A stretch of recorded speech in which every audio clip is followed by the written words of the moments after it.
Everyone, আসসালামু আলাইকুম। আশা করি সবাই ভালো আছেন। আল্লাহর রহমতে আমরাও ভালো আছি।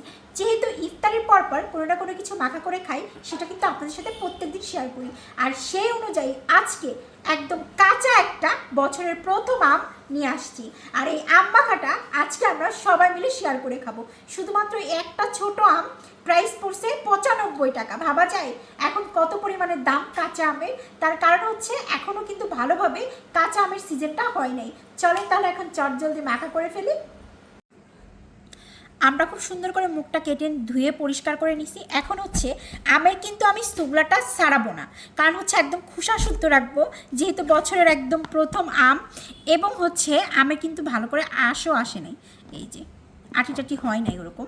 এই জন্য চাচ্ছিলাম এরকম চিকন চিকন পাতলা করে কেটে দেন হচ্ছে সুগলা শুদ্ধ মাখা করব, তাহলে এটার আরও বেশি মজা লাগবে।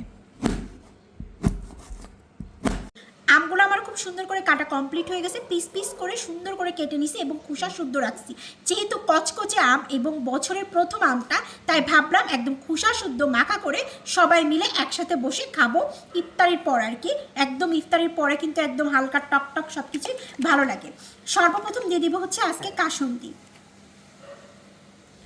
আমের সাথে কিন্তু কাসুন্দিটা ফাটাফাটিভাবে যায় এবং হচ্ছে কাসুন্দি দিয়ে মাখা করলে অনেক বেশি মজাও লাগে।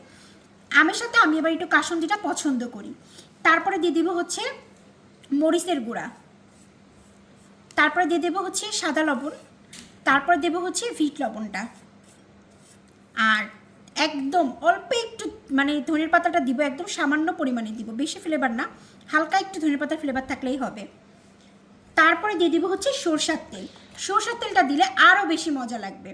আম মাখায় কিন্তু মাস্ট আপনারা সরষের তেল ব্যবহার করে দেখবেন, অনেক বেশি মজা লাগে। এখন ভালো করে এটাকে মাখিয়ে নিব। আজকে আমের পরিমাণটা কিন্তু অনেক কম, বাট এই আম মাখা খাওয়ার জন্য কিন্তু আমার ভাগনাও চলে আসছে।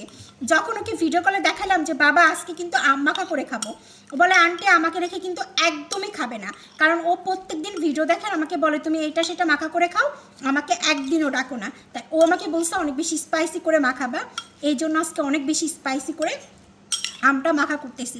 আজকে কিন্তু মরিচের গুঁড়াটা একটু বেশি দিছি। আর অনেকে আছে দেখা যায় কি আম মাখার মধ্যে আপনারা হচ্ছে চিনিটা অ্যাড করেন, বাট আমাদের না আসলে মিষ্টি ফ্লেভারটা এই ঝালের সাথে পছন্দ না, কারোরই না। এই জন্য হচ্ছে আমরা এইভাবে মাখা করে খাই। আর একদম বছরের প্রথম আমটা মাখা করা কমপ্লিট হয়ে গেছে। কে কে বছরের প্রথম আম মাখা করে খেয়েছেন অবশ্যই কিন্তু কমেন্ট করে যাবেন। ফার্স্টে হচ্ছে আজকে আমিই টেস্ট করব। বিসমিল্লাহ।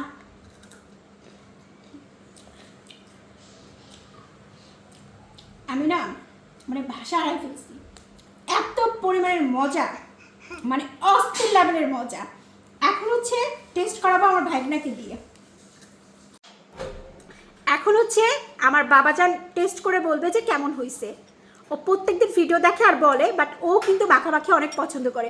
বাবারে বাবা, আমার ছোট বাবাও নিচ্ছে। অনেক ঝাল কিন্তু অনেক মজা হয়েছে। মজা বাবা, মজা নাই মজা। আজকে আমার মাখানোটা একদম সার্থক হয়েছে। আজকে কিন্তু একদম পারফেক্টভাবে সবার পছন্দ হয়েছে। নাফিসাও না একটা আম মাখা, বলো কেমন হয়েছে? আসলে ইফতারের পরে এরকম করে টক মাখা করে বাসার সবাই একসাথে বসে খেলে সময়টা অনেক ভালো পার হয় এবং সারাদিনের ক্লান্তটা একসাথে কেটে যায়। সবাই ভালো থাকবেন, আর কারা কারা আম মাখা করে খাইছেন কমেন্ট করে জানাবেন। আল্লাহ হাফেজ। আল্লাহ হাফেজ।